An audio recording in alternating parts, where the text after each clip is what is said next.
अस्सलाम वालेकुम class, Hina Khalid is here. I hope you all are doing well and safe. जैसे कि आप लोगों को पता है कि हमने लास्ट लेक्चर में नंबर सिस्टम्स के बारे में पढ़ना स्टार्ट किया था, जो कि हमारा लेक्चर नंबर 1 था। नंबर सिस्टम की डेफिनेशंस और इसकी जो फर्दर टाइप्स थी उसको हमने देखा था कि डेसिमल नंबर सिस्टम्स कौन से होते हैं, बाइनरी नंबर सिस्टम्स कौन से होते हैं, ऑक्टल और हेक्साडेसिमल के बारे में भी हमने बात की थी। आज के लेक्चर में हम कन्वर्जन की बात करेंगे कि किस तरह से हम डेसिमल नंबर सिस्टम को बाइनरी नंबर सिस्टम में कन्वर्ट करते हैं और किस तरह से हम बाइनरी नंबर सिस्टम को डेसिमल नंबर सिस्टम्स में कन्वर्ट करते हैं। तो सबसे पहले हम करेक्टरिस्टिक्स देख लेते हैं बेस 10 नंबर सिस्टम की। बेस 10 नंबर सिस्टम का मतलब क्या है? Decimal number systems. As binary notation is means of representing numeric values using only digits zeros and ones. जैसे कि आपको पता है कि बाइनरी नोटेशन में सिर्फ 2 ही डिजिट्स होते हैं, वो कौन कौन से होते हैं? Zeros and ones. Rather than 10 digits 0 through 9। इसका मतलब क्या है कि हम बाइनरी डिजिट्स कौन सी कंक्लूड करते हैं? 0 एंड 1, बजाय इसके कि हम जिस तरह से बेस 10 में या डेसिमल नंबर सिस्टम जिसको आप कहते हैं उसमें हम लोग 10 डिजिट्स को इंक्लूड करते हैं। और वो 10 डिजिट्स कौन से होते हैं ये आपको लास्ट लेक्चर में भी बताया था, 0 से लेकर 9 तक। ठीक है। Recall that in 10 base system, each position in a representation is associated with a quantity। अब इस चीज़ का क्या मतलब है कि जब आपके पास एक वैल्यू होती है, लेट्स सपोज जिस तरह से ये डायग्राम में देखें, आपके पास वैल्यू है 375, ऐसा ही है 375 आपके पास वैल्यू है। अब ये देखें 5 एक अलग पोजीशन पे है, 7 की एक अपनी पोजीशन है और 3 की अपनी एक पोजीशन है। ये जो डिजिट्स हैं अपनी अपनी पोजीशन के लिहाज से इनकी क्वांटिटीज़ में चेंजिंग्स आती हैं। ठीक है। ये जिस जिस जगह पे होंगे, जिस जिस पोजीशन पे होंगे, उस पोजीशन के लिहाज से इनकी क्वांटिटी चेंज होती जाएगी। जिस तरह से 5 पोजीशन जो है इसकी क्वांटिटी क्या है? 1। उसके बाद tens, hundreds, thousand, 10,000 and so on. इसी तरह से हम इनको कंक्लूड करते हैं। अब देखें, in the representation 375, 5 is in the position associated with the quantity 1, the 7 is in the position associated with the quantity 10 and 3 is in the position associated with the quantity 100। 5 कौन सी क्वांटिटी के साथ associate कर रहा है? 1 के साथ। 7 जो position है उसकी क्वांटिटी क्या है? 10 है। और जो 3 पोजीशन है इसकी क्वांटिटी क्या है? 100 है। यही चीज़ बताई जा रही है। ये कैरेक्टरिस्टिक्स हैं बेस 10 सिस्टम की। इसके बाद फर्दर इस चीज़ को देख लेते हैं। Each quantity is 10 times that of quantity to its right. इसका मतलब क्या है कि राइट साइड पे जो डिजिट है उसकी जो क्वांटिटी है, ठीक है, उसकी क्वांटिटी से नेक्स्ट जो क्वांटिटी होगी वो 10 टाइम्स होगी। जिस तरह से देखें 7 की क्वांटिटी 10 है ना, तो 5 की क्वांटिटी क्या है? 1 है। तो 10 जो है ये 10 टाइम्स है ना 1 के, मतलब 1 10s are 10 और उसके बाद 100 आता है ना। तो अब देखें 10 टाइम्स 100। इसी तरह जब 100 को मल्टीप्लाई करेंगे 10 के साथ तो क्या आ जाएगा आपके पास? 1000 आ जाएगा।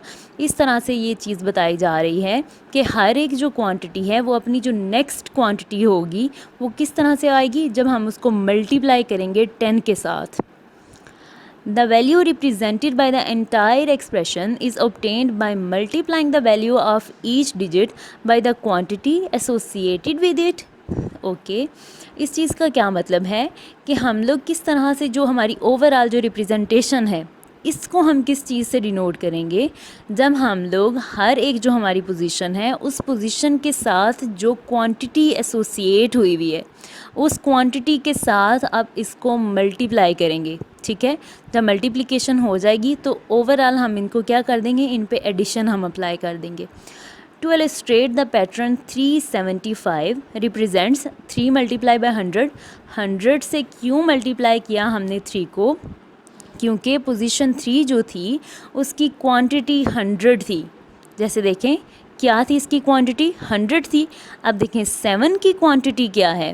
10 है। तो इसका मतलब है हम 7 को किसके साथ मल्टीप्लाई करेंगे? 10 के साथ मल्टीप्लाई करेंगे। और 5 की क्वांटिटी क्या है? 1 है। तो इसका मतलब है कि हम 5 को 1 के साथ मल्टीप्लाई करेंगे। अब देखें 7 को हमने मल्टीप्लाई कर दिया 10 के साथ और 5 को हमने मल्टीप्लाई कर दिया 1 के साथ। अच्छा, अब इसी चीज़ को, यही बिल्कुल आपने सिनेरियो माइंड में रखना है और इसको हम टेक्निकली अब लिखने लगे हैं कि टेक्निकली हम इसको किस तरह से लिख सकते हैं। 3 multiply by 10 raise to power 2। आपको पता है 10 रेज़ टू पावर 2 का मतलब क्या है, 10 मल्टीप्लाई बाय 10, और 10 मल्टीप्लाई बाय 10 100 ही है। तो हम 100 को इस तरह से भी तो लिख सकते हैं ना, 100 लिखें या 10 रेज़ टू पावर 2 लिखें, वो एक ही बात है। तो हमने टेक्निकली इस चीज़ को इस तरह से लिख लिया। उसके बाद है 7 multiply by 10 raise to power 1। 10 raise to power 1 हो या 10 हो, एक ही बात है। आपको पता है कि कोई भी डिजिट हो जब उसकी पावर 1 होती है तो इसका मतलब है हमारे पास अगेन वही डिजिट आ जाता है, उसमें कोई चेंजिंग्स नहीं आती। उसके बाद हमने 5 को मल्टीप्लाई करना था 1 के साथ, क्योंकि इसकी क्वांटिटी थी 1। अब देखें हमने क्या कर दिया, 10 रेज़ टू पावर 0। कोई भी डिजिट हो जब उसकी पावर 0 होती है तो इसका मतलब है उसका आंसर 1 ही आता है, जैसे कि मैथ्स के रूल्स में होता है। सेम उसी तरह से ये बात है, ठीक है। तो इस तरह से हमने टेक्निकली इस चीज़ को इस तरह से लिख लिया। 3 multiply by 10 raise to power 2, 7 multiply by 10 raise to power 1, 5 multiply by 10 raise to power 0। और फिर जब इसका आंसर आ जाएगा तो हम एडिशन अप्लाई कर देंगे इन पे। अच्छा, बेस 10 सिस्टम की कैरेक्टरिस्टिक्स के बाद हम बेस 2 सिस्टम की कैरेक्टरिस्टिक्स को देख लेते हैं, जिसको आप कहते हो कि बाइनरी सिस्टम है। ये हमारे पास बाइनरी सिस्टम या बेस 2 सिस्टम एक ही बात है। तो देख लेते हैं कि बाइनरी सिस्टम की क्या कैरेक्टरिस्टिक्स हैं। The position of each digit in binary notation is also associated with the quantity। जिस तरह से हमने बेस 10 सिस्टम की बात की थी और वहाँ पे हर एक पोजीशन के साथ उसकी क्वांटिटी असाइन थी, ठीक है। हर एक पोजीशन के साथ एक क्वांटिटी एसोसिएटेड थी। इसी तरह से हम कहेंगे कि बेस 2 जो सिस्टम है इसके साथ भी हर एक पोजीशन के साथ एक एक क्वांटिटी एसोसिएटेड होगी। Except that the quantity associated with each position is twice the quantity associated with the position to its right। इस बात का क्या मतलब है कि राइट साइड पे जो भी होगी क्वांटिटी, ठीक है, उस क्वांटिटी का ट्वाइस होगी नेक्स्ट क्वांटिटी, मींस जो लेफ़्ट पे होगी। जिस तरह से बेस 10 सिस्टम में किस तरह से होता था कि राइट साइड पे जो क्वांटिटी होती थी उसके लेफ़्ट पे जो भी चीज़ है वो उसके 10 टाइम्स होनी चाहिए थी, ठीक है। जो लेफ़्ट साइड पे जो भी क्वांटिटी है वो 10 टाइम्स होनी चाहिए थी टू इट्स राइट पोजीशन। तो बेस 2 में क्या है, 2 टाइम्स होनी चाहिए, ठीक है। इस चीज़ को माइंड में रख लें कि बेस 10 में क्या था, 10 टाइम्स, क्योंकि वो डेसिमल सिस्टम की बात थी और थी भी 10 डिजिट्स। अब 2 की बात है तो इसका मतलब है ट्वाइस की बात हो रही है, ठीक है। More precisely, the right most digit in a binary representation is associated with the quantity 1।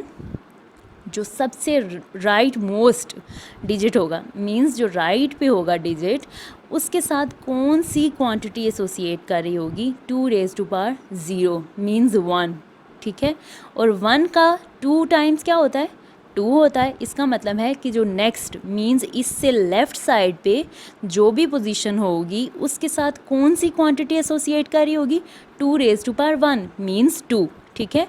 अब 2 का ट्वाइस क्या होता है, 2 को हम जब 2 टाइम्स करते हैं तो 2 2s are 4 होता है। तो इसका मतलब है कि नेक्स्ट क्या होगी हमारे पास क्वांटिटी, 4 होगी। अब 4 का 2 टाइम्स क्या होता है, 4 2s are 8 होता है। तो इसका मतलब है कि मज़ीद जो उससे लेफ़्ट साइड पे जो भी डिजिट होगा उसके साथ हम क्वांटिटी असाइन करेंगे 8, ठीक है, मतलब 2 रेज़ टू पावर 3।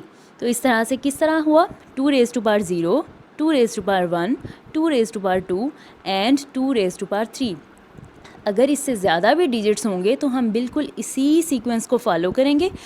आगे हम लिखेंगे 2 raise to power 4, 5, 6, 7 and so on, ठीक है। लेकिन यही बिल्कुल प्रोसीजर होगा। For example in the binary representation 1011, अब देखें ये जो आपके पास आपको नज़र आ रही है वैल्यू 1011, ये क्या है, ये बाइनरी रिप्रेजेंटेशन है। क्योंकि इसमें जस्ट 2 ही डिजिट्स हैं, वो 2 डिजिट्स कौन कौन से हैं, 0 और 1। इसके अलावा कोई भी डिजिट इसमें इंक्लूड नहीं है, क्योंकि बाइनरी सिस्टम में हम लिखते ही सिर्फ इन 2 डिजिट्स को ही हैं। अब एग्जांपल को देखें। For example in the binary representation 1011, the right most one is in the position associated with the quantity 1। जैसे हमने बात की थी कि जो भी राइट मोस्ट डिजिट होगा उसके साथ कौन सी क्वांटिटी आएगी, 1 आएगी, मतलब 2 रेज़ टू पावर 0, ठीक है। उसके बाद जो नेक्स्ट पोजीशन है मींस अगेन हमारे पास 1 ही है ना, तो इसके पास कौन सी क्वांटिटी होगी, 2, ठीक है, मींस 2 रेज़ टू पावर 1। उससे नेक्स्ट देखें, अब हमारे पास 0 है, इसके साथ कौन सी क्वांटिटी होगी, 4 होगी, मींस 2 रेज़ टू पावर 2। और नेक्स्ट हमारे पास होगी 2 रेज़ टू पावर 3, मतलब कि 8 आएगा हमारे पास। तो इस तरह से हम लोग इस चीज़ को करते जाएंगे कि इस तरह से हम क्वांटिटीज़ हर एक पोजीशन के साथ एसोसिएट करते जाएंगे। अब हम फाइनली कन्वर्जन पे आ जाते हैं कि किस तरह से हम कन्वर्ट करेंगे बाइनरी नंबर सिस्टम को डेसिमल में। Binary to decimal, to extract the value represented by binary representation, we follow the same procedure as in the 10 base system. We multiply the value of each digit by the quantity associated with its position and add the results. हम क्या करेंगे, multiply कर लेंगे हर एक digit को किसके साथ, quantity that is associated with it, ठीक है। और उसके बाद लास्ट में हम क्या करेंगे, एडिशन अप्लाई कर देंगे उनके रिजल्ट्स पे। अब देखिएगा हमारे पास एक बाइनरी डिजिट है, बाइनरी वैल्यू है हमारे पास 1 0 0 1 0 1। अब देखें इसको हमने डेसिमल में जब कन्वर्ट किया तो हमारे पास रिज़ल्ट क्या आया, 37। अब इस चीज़ को मैं समझाती हूँ कि किस तरह से एक बाइनरी वैल्यू डेसिमल में कन्वर्ट होती है और किस तरह से कंक्लूजन हमारे पास आता है। तो एग्जाम्पल नंबर 1 की बात कर लेते हैं, जहाँ पे हमारे पास एक बाइनरी वैल्यू थी, हमने क्या किया, उसको कन्वर्ट कर दिया डेसिमल नंबर सिस्टम में। किस तरह से हमने कन्वर्ट किया, हमने सिंपली करना क्या है कि जो भी हमारे पास डिजिट है, कोई भी हमारे पास पोजीशन है, तो हमने उस पोजीशन के साथ एसोसिएटेड उसकी क्वांटिटी जो है उसको मल्टीप्लाई कर देना है। लेट्स सपोज हमने राइट मोस्ट से स्टार्ट करना है, ये चीज़ माइंड में रख लें। राइट मोस्ट से हमने स्टार्ट किया, जब 0 multiply by 2 raise to power क्या होगा, 0 होगा, ठीक है। उसके बाद 1 multiply by raise to power 1, उसके बाद 0 multiply by 2 raise to power 2, उसके बाद 1 multiply by 2 raise to power 3 आ जाएगा हमारे पास, ठीक है। तो अब देखिए इसका आंसर क्या आ जाएगा, 0 को जब हमने मल्टीप्लाई किया 2 रेज़ टू पावर 0 के साथ, तो आपको पता है 2 रेज़ टू पावर 0 का आंसर क्या आता है, 1। 1 मल्टीप्लाई बाई 0 0, उसके बाद देखें 1 multiply by 2 raise to power 1 का आंसर क्या आएगा, 2 आएगा। किस तरह से 2 आएगा, जब हमने कहा 2 रेज़ टू पावर 1, तो इसका मतलब है कि इसका आंसर 2 ही आएगा, और 2 मल्टीप्लाई बाई 1 इज़ 2। उसके बाद 2 रेज़ टू पावर 2 का आंसर तो 4 आएगा, लेकिन हमने जब मल्टीप्लाई करना है 0 के साथ, आपको पता है किसी भी डिजिट को जब आप 0 से मल्टीप्लाई करते हैं तो उसका आंसर 0 ही आता है। उसके बाद है 1 multiply by 2 raise to power 3, इसका आंसर 8 आएगा, और साथ में हमारे पास 1 है, तो 1 से मल्टीप्लाई करने से कोई चेंजिंग्स नहीं आएंगी। अब 8 प्लस 0 प्लस 2 प्लस 0, इसका आंसर 10 आ जाएगा। तो इस तरह से हमने क्या किया, एक बाइनरी वैल्यू थी हमारे पास, हमने उसको डेसिमल नंबर के साथ कन्वर्ट कर दिया। हमने सबसे पहले देखना क्या है, जो भी हमारे पास क्वेश्चन आता है, कोई भी हमारे पास स्टेटमेंट आ जाती है, तो हमने उसको करना क्या है, सबसे पहले तो उसकी प्लेस वैल्यूज़ जो हैं उनको फाइंड कर लेना है, मतलब कि उनकी जो क्वांटिटीज़ हैं, ठीक है, हर एक पोजीशन के साथ जो क्वांटिटीज़ हैं उनको मेजर कर लेना है सबसे पहले, कि कौन कौन सी क्वांटिटीज़ इसके साथ एसोसिएटेड हैं। जब हमने इस चीज़ को कर लिया, तो अब हमने देखना है कि हमने मल्टीप्लिकेशन अप्लाई कर देनी है, और जो भी हमारे पास आंसर्स आते जाएंगे उन पे एडिशन अप्लाई कर देनी है, तो हमारे पास रिजल्टेंट वैल्यू आ जाएगी। एग्जाम्पल नंबर 2 पे जाते हैं। अब हमारे पास एक बाइनरी वैल्यू है, दैट इज़ 1 1 0 1 1 0 0 1। अब सबसे पहले आपको पता है कि हमने राइट मोस्ट की तरफ जाना है और हमने वहाँ से स्टार्ट करना है। राइट मोस्ट पे हमारे पास है 1 मल्टीप्लाई बाय हम किसके साथ करेंगे, 2 रेज़ टू पावर 0 के साथ करेंगे, और उसके बाद 0 जो हमारे पास है उसको हम मल्टीप्लाई करेंगे 2 रेज़ टू पावर 1 के साथ, क्योंकि आपको पता है कि जब हम लोग लेफ़्ट साइड पे जाते जाएंगे तो हमने ट्वाइस करते जाना है अपनी वैल्यू को। 2 रेज़ टू पावर 0 का मतलब 1 है, 2 रेज़ टू पावर 1 का मतलब 2 है, मतलब 1 2 4 8 एंड सो ऑन, ठीक है। तो अब इसी तरह से हमने रिजल्टेंट वैल्यूज़ को लिख लेना है। जब हमारे पास ये आंसर्स आ गए 1 + 0 + 0 + 8 16 0 64 एंड 128, तो हमने इन सब को कर लेना है ऐड। जब एडिशन अप्लाई हो जाएगी तो हमारे पास जो रिजल्टेंट वैल्यू है वो आ जाएगी। एग्जाम्पल नंबर 3 की बात कर लेते हैं। हमारे पास बाइनरी वैल्यू कौन सी है? 10101। अब इसको हमने जब डेसिमल में कन्वर्ट करना है, राइट मोस्ट से हम स्टार्ट कर लेंगे। वो है हमारे पास 1 के साथ आपको पता है कि कौन सी क्वांटिटी एसोसिएट होगी, 2⁻0 होगी, ठीक है, क्योंकि आप लोग यहाँ से स्टार्ट करते हैं। 2⁻0, उसके बाद 0 के साथ कौन सी क्वांटिटी एसोसिएट कर रही होगी? 2⁻1, उसके बाद 2⁻2, फिर 2⁻3, 2⁻4, ठीक है, बस ट्वाइस करते जाना है आपने। उसके बाद जब हमारे पास आंसर आ जाएगा तो हमने उस पर एडिशन अप्लाई कर देनी है, तो हमारे पास 21 आंसर आ जाएगा। That is a decimal number. Last example देख लेते हैं कन्वर्जन की, बाइनरी टू डेसिमल की। बाइनरी वैल्यू हमारे पास कौन सी है? 100101, ये हमारे पास बाइनरी पैटर्न है। हमने इस बाइनरी वैल्यू को कन्वर्ट करना है डेसिमल में, तो किस तरह से हम कन्वर्ट करेंगे? 1 को ले लेंगे, मतलब राइट मोस्ट वैल्यू को सबसे पहले ले लेंगे और हमने उसको मल्टीप्लिकेशन करते जाना है। किस तरह से? जो भी उसके साथ क्वांटिटी एसोसिएट कर रही है उससे हम इसको मल्टीप्लाई कर लेंगे। सबसे पहले 1 के साथ, मीन्स वही बात है 2⁻0 के साथ। 2⁻0 का मतलब हो 1 ही होता है, ठीक है। और उसके बाद 2⁻1 के साथ, मतलब 2 के साथ 4 8 16 एंड 32। जब हमारे पास ये सारे आंसर्स आ गए हैं, मीन्स 1 0 4 0 0 एंड 32 हमारे पास आ गए हैं, तो हमने इन सब पे कौन सा प्रोसेस अप्लाई कर देना है? एडिशन का प्रोसेस अप्लाई कर देना है। 32 + 4 + 1, क्या आंसर हमारे पास आ जाएगा? 37। तो हमारे पास अब जो वैल्यू आ गई है ये हमारे पास डेसिमल पॉइंट नंबर्स हैं। बाइनरी टू डेसिमल कन्वर्जन के बाद हम बात करेंगे डेसिमल टू बाइनरी कन्वर्जन। तो अब देख लेते हैं कि डेसिमल नंबर सिस्टम्स को हम किस तरह से बाइनरी नंबर सिस्टम में कन्वर्ट करते हैं। तो एग्जाम्पल नंबर 1 की बात कर लेते हैं। एग्जाम्पल नंबर 1 हमारे पास किस तरह से है? हमारे पास डेसिमल वैल्यू है 17 और 17 को हमने बाइनरी रिप्रेजेंटेशन में करवाना है शो। अब आपने एक चीज़ माइंड में रख लेनी है कि जो भी आपके पास डेसिमल वैल्यू होती है, डेसिमल वैल्यू को किसी भी और रिप्रेजेंटेशन में जब आपने शो करवाना है, तो जिस रिप्रेजेंटेशन में आपने उसको शो करवाना है उसके साथ आपने इसको डिवाइड करवा लेना है। जिस तरह से अभी हमने डेसिमल वैल्यू को किस में कन्वर्ट करना था? बाइनरी रिप्रेजेंटेशन में करना था, तो हमने इसको 2 से कर लिया डिवाइड। अगर हमने इसको ऑक्टल रिप्रेजेंटेशन में शो करवाना होता तो मैं 17 को 8 से डिवाइड करवा दी, ठीक है। इसी तरह अगर किसी और में करवाना होता तो मैं उसको उसी चीज़ से डिवाइड करवा लेती, लेकिन क्योंकि हमने अभी डेसिमल टू बाइनरी की बात करनी है तो इसका मतलब है हमने इनको 2 से ही डिवाइड करवाना है, किसी भी और डिजिट से डिवाइड नहीं करवाना। 17 है हमारे पास डेसिमल वैल्यू। जब हमने इसको बाइनरी रिप्रेजेंटेशन में करवाना है शो, हमने 2 से इसको डिवाइड करवा लेना है। 2 8 टाइम्स 16, तो 1 हमारे पास क्या आ जाएगा? रिमाइंडर आ जाएगा। उसके बाद 2 4s are 8, तो हमारे पास ये पूरा पूरा डिवाइड हो गया है, तो रिमाइंडर हमारे पास कुछ भी नहीं रहा, तो हम 0 लिख देंगे। उसके बाद 2 2s are 4, तो हमारे पास कुछ भी रिमाइंडिंग में नहीं रहा। उसके बाद 2 1s are 2, तो यहाँ पे भी हमारे पास रिमाइंडर नहीं आया कुछ। अब देखें हमारे पास फर्स्ट रिमाइंडर क्या था? 1 था। सेकंड क्या था? 0, फिर 0 और उसके बाद 1। हमने करना क्या है? अब जो हमारे पास आंसर्स आ गए, बाकी सारी चीज़ को आपने भूल जाना है कि हमारे पास आंसर 8 आया था, 4 आया था, 2 आया था, इस चीज़ को भूल जाएं।